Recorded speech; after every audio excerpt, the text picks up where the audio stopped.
guys, it's Kirsty and welcome back to my channel. What's that? Kirsty's actually uploading when she said she's going to. Yay! I do apologise for the lack of uploads in the past couple of weeks. As you may be able to tell from my voice, I am quite sick and I have been for a couple of weeks now. And also uni has been super crazy, and also Sammy and I have been looking at houses and stuff as well, which has also been taking up a lot of my time. So just a little update, my best friend Sammy and I have been, we were looking for houses, and in my vlog last week I mentioned that we had applied for a house and we were still waiting to hear back for it. We did get approved, so we will be moving in just under 4 weeks time. Well, by the time this goes up, it'll be 3 weeks time. So we are very excited, and we are looking for a roommate to have the 3rd bedroom because it is a 3-bedroom apartment by the beach. And yeah, so that's been part of the reason, and also uni has been super crazy town these past few weeks, and I am also sick. So sorry for the lack of uploads or the just like dodgy uploading times. My video last week with Casey went up really late because I had a lot of technical difficulties, so hopefully that's that all done and everything's gonna be fine for now. So enough of that. As you can see by the title, this is a story time video. It is mine and Sammy's experience when we were overseas last year. We had a little bit of a problem, and whenever I tell people, people find it really fascinating, and I think it's a bit of a crazy story. So yeah, I thought I would share it with you guys. I don't know how interesting it's going to be to you guys, but at the time it was pretty scary and pretty full on. So Sammy and I went on Kentucky last year. We went on the European experience for 19 days. It was one of the greatest experiences of my life. It was so much fun. So we started in London and drove to Paris, went around Europe, and then lastly we were in Amsterdam. So after Amsterdam, a lot of people then go from there and they went either to like Greek islands, or they stayed in Amsterdam for a little bit, or went home or whatever, but we stayed on the Kentucky bus, and it took us back to London, because afterwards I was going up to Scotland to see my family, and Sammy was going back to Italy to continue her au pairing, which she was doing over there. So we, yeah, stayed on the Kentucky bus with a few of the other people and decided to go back to London. Bearing in mind at this point, Sammy and I were broke. We had spent a lot of money while we were away. We had money that was coming to our cards that we transferred, but getting money onto a travel card takes a few days, so at that point the money hadn't came through yet and we were fully broke, and I had, I think it was about 90 euro cents in my purse and maybe like £2 from when we were back in England. We were going to be fine. We just kind of figured we're getting the bus back straight back to our accommodation that we stayed in London, and then we would just catch a train because then we were both going to the airport. We had accommodation booked, so we just needed to get there and we would be totally fine. We'd just get the taxi there and stay overnight in this accommodation, and then our flights were the next day. So it was all planned, we'd sorted it all out. So yeah, so it was the last day of Kentucky, we were driving through.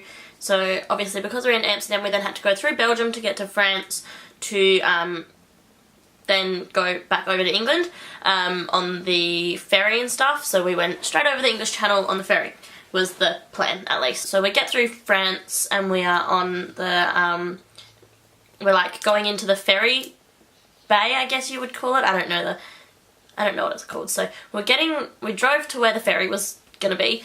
And we get there and the ferries are on strike.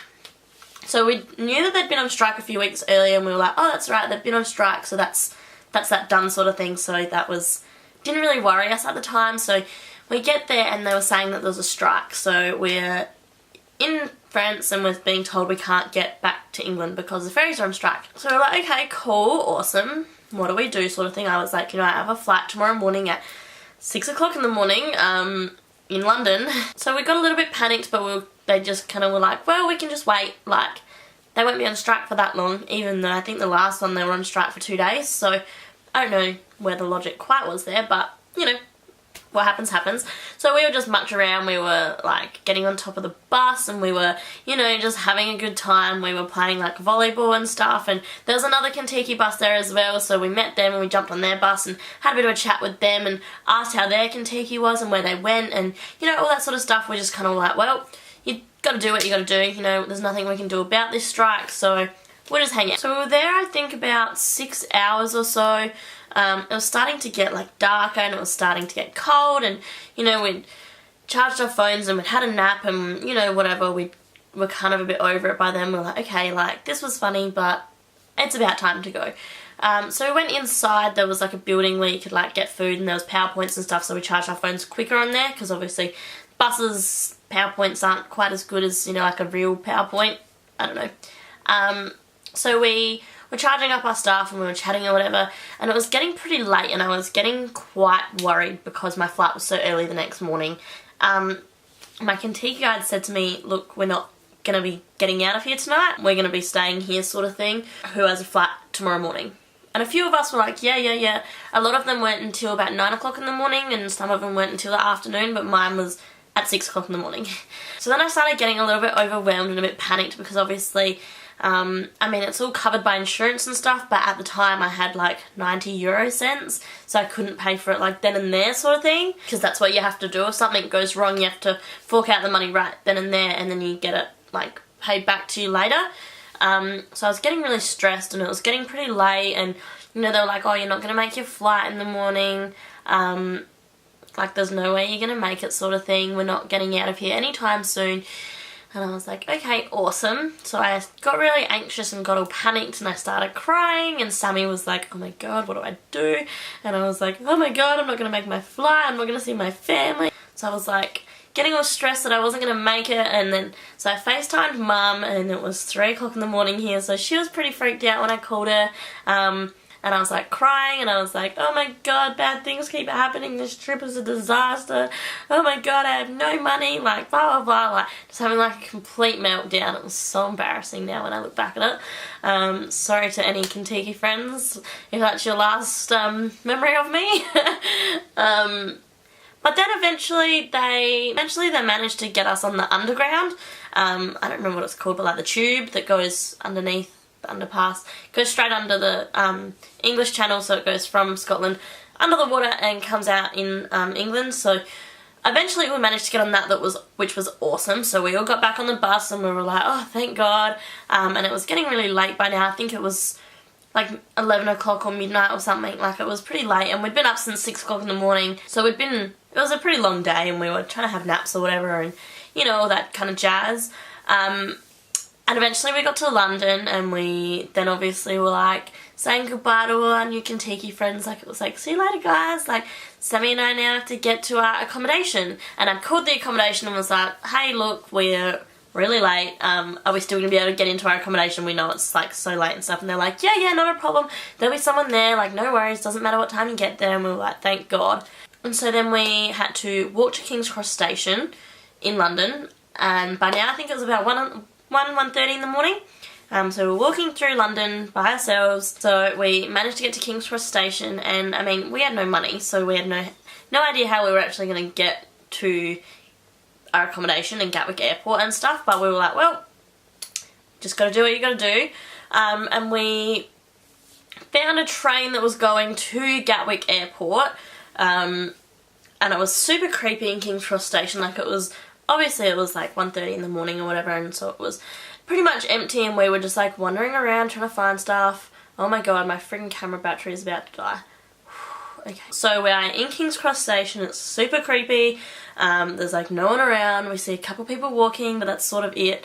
And we find a train which is going to Gatwick Airport. So we were like, sweet, done. We've got no money, but don't know how we're going to figure it out. And we found out whereabouts it was in the station, and there was one sort of like every hour, I think it was. I'm going to be a little foggy on the memory part of this. I was very tired by this point.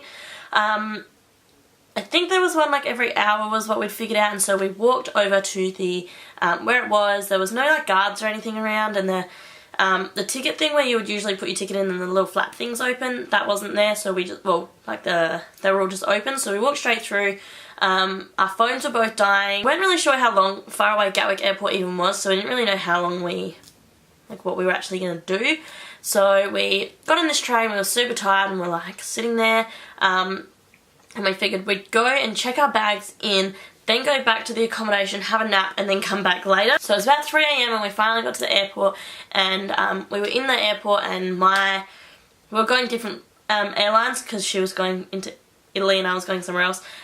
So my airline check-in thing was where we were, and Sammy's was on the North Terminal, so she had to catch a shuttle bus and go over there. So we didn't have much battery on our phones left, but we were like, okay, message when we're done and we'll meet back up sort of thing. So I went into my line and I was like waiting for probably like 15-20 minutes to get my bag through, and I get there and the lady goes, oh, yours is actually on the North Terminal. So awesome, thanks lady, no worries. So then I messaged Sammy and I'm like, oh, I'm meant to be on the North Terminal too. So I get on the shuttle bus and it was just about to leave, so I had to run to it because I was really panicked that it was going to leave without me and then I was going to have to wait for ages. So I got into the terminal I got into the bus or the train or whatever, the little shuttle thing, and went off to North Terminal. Eventually got my bag in and then the lady was like, oh, your bag's pretty heavy, blah blah blah, puts this like heavy bag sticker on, whatever. And then we finally got everything checked in and Sammy and I met back up, and for the next 3 hours, because we then decided it was going to be a 45-minute walk to our accommodation. We couldn't get taxis, we had no money. So we decided that, okay, we actually don't have time, so we're just going to sit here.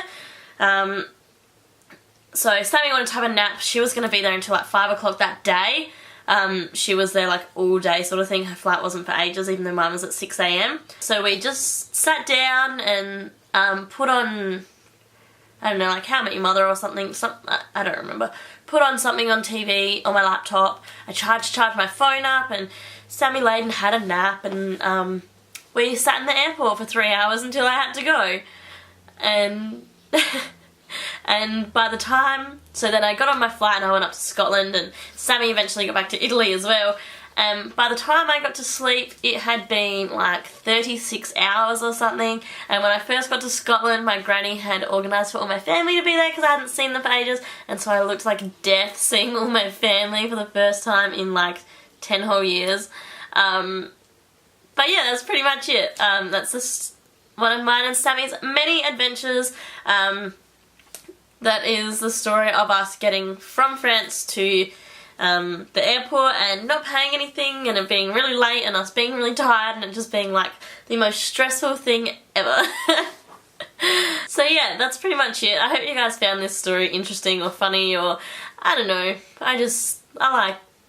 It's an interesting experience that we went through, so I thought I'd share it with you guys. So I do hope you enjoyed watching. Please give this video a thumbs up if you did, and subscribe to my channel if you're not already. It means heaps to me when you guys actually subscribe. And I'll see you in my next video, which will be regularly again because uni has kind of calmed down like a tiny bit, and Sammy and I have got the house, so, you know, there'll be vlogs and stuff, and I'm going to do an apartment tour and moving in vlogs and all that kind of stuff, so you've got lots to look forward to on my channel in the next month or so. So yeah, thanks again so much for watching, and I'll see you in my next one. Bye!